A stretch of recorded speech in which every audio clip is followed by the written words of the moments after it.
अगं काय गौरी, तुला एवढे दिवस बोलवते ते आज वेळ मिळाला होय? एवढी कशात बिझी असतेस बाई? अहो माझ्या मुलीचं स्कूल असतं ना.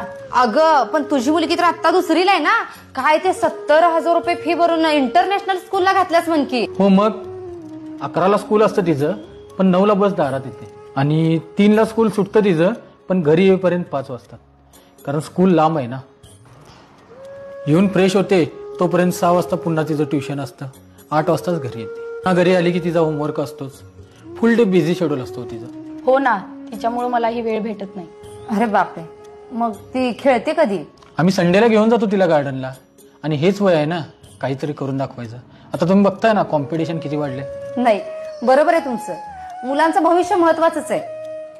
पण तुमची मुलगी 9ला जाते, ते रात्री 8 पर्यंत बाहेरच असते.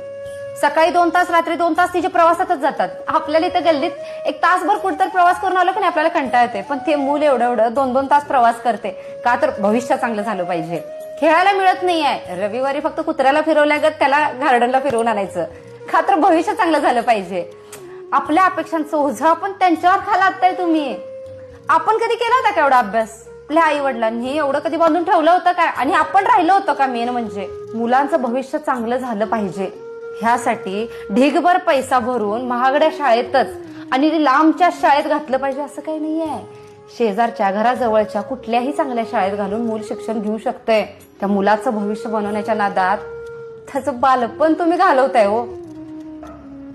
ते एवढं नका एवढं लेकरू दिवसभर घरापासून लांब असते, तुमच्यासोबत तर त्याला वेळ पण भेटत नसेल.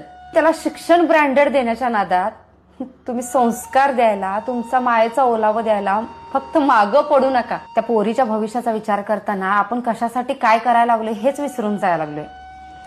तुम्ही पैशाच्या मागं, कारण ढीगभर फी भरायची आहे, पोरगी शिक्षणाच्या मागं, आणि हे सगळं करता करता पोरगी तुमच्याशिवाय जगायला शिकून जाईल. नंतर तुमच्याकडे तिच्यासाठी वेळ असेल, पण तिच्याकडे तुमच्यासाठी वेळ नसेल, कारण ती तुमच्याशिवाय जगायला शिकलेली असेल. शिक्षण महत्वाचं आहे, पण आपलेपणा, ओढ आणि नाती पण महत्वाचे आहेत. मग आपण कशासाठी काय करतोय हे फक्त विसरू नका.